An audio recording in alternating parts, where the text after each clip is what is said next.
Hey, it's Eddie from Priority Bicycles, and I'm going to show you how to set up your Wren fork on your Priority 600X. Before I show you how to pressurize the fork, you want to do a quick calculation.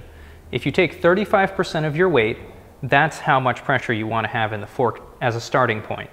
For me at 170, that comes out to roughly 60 psi. So the Wren fork is a dual chamber fork. So what does that mean? Well, there's a top air chamber and there's a bottom air chamber, and they do different things. The top air chamber is your air spring, and the bottom air chamber is your volume reducer.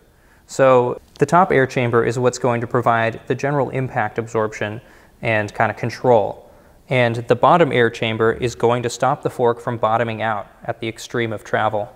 So there's different ways to set up this fork. You can set it up with all of the pressure in the top half of the fork. And that's going to give you a completely linear travel through the fork, which means the same amount of pressure on the fork at the top of the travel and at the bottom of the travel. If you set up the suspension with more air in the lower chamber, it's going to stop the fork from bottoming out sooner.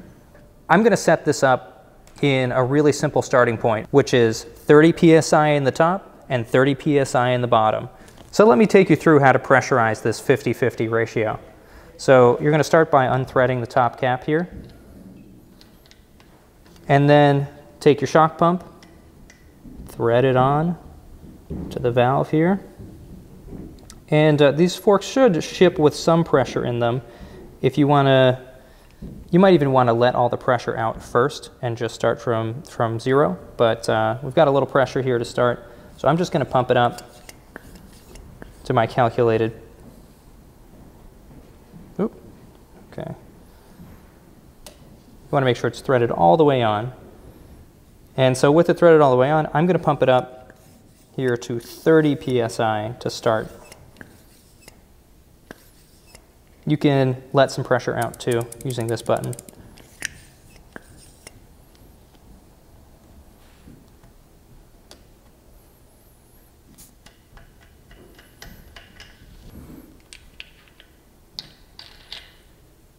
Let me take you through pressurizing the bottom chamber. We're going to remove this valve cap here. And just like on the top, thread the shock pump in place. Some pressure should register on here. It should register to the same pressure that you had on the top, since they share pressure. All right, now that we've already pressured the top chamber to 30, we're going to put an additional 30 in here to equal 60 psi total.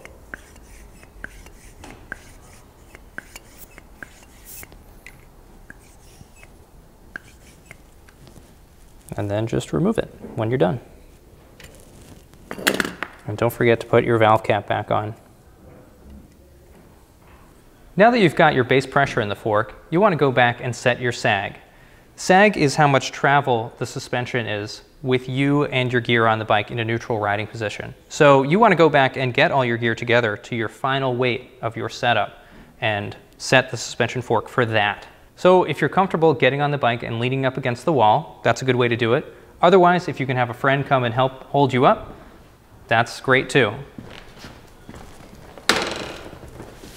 So you want to get on the bike, and we're going to reset the position of these rubber bands on the sliders. We might have to reset them again with my weight on the bike.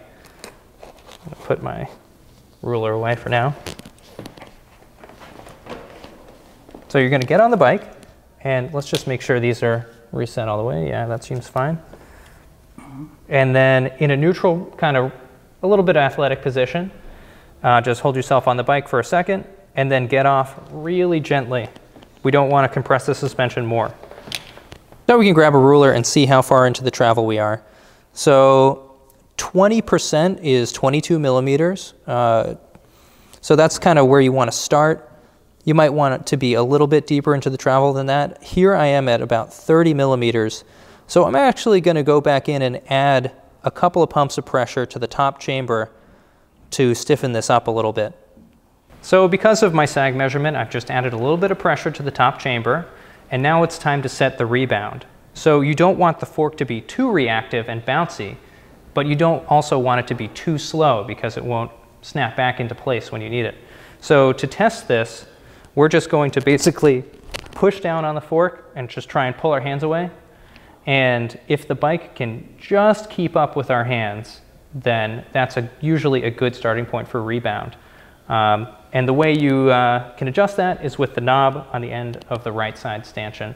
If you want it to be tighter and rebound slower, then you will tighten that knob clockwise and counterclockwise for a faster rebound or a quicker reaction. But at this point, you want to go out and ride your bike, and you want to ride it on some different kinds of terrain or what you expect to be riding the bike on with this particular setup, so that you can get a sense of what the bike feels like. And you can see, is the suspension a little bit too stiff up top? Are you not using the whole suspension travel or as much as you would like?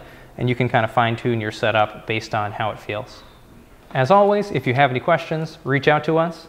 We're here 7 days a week.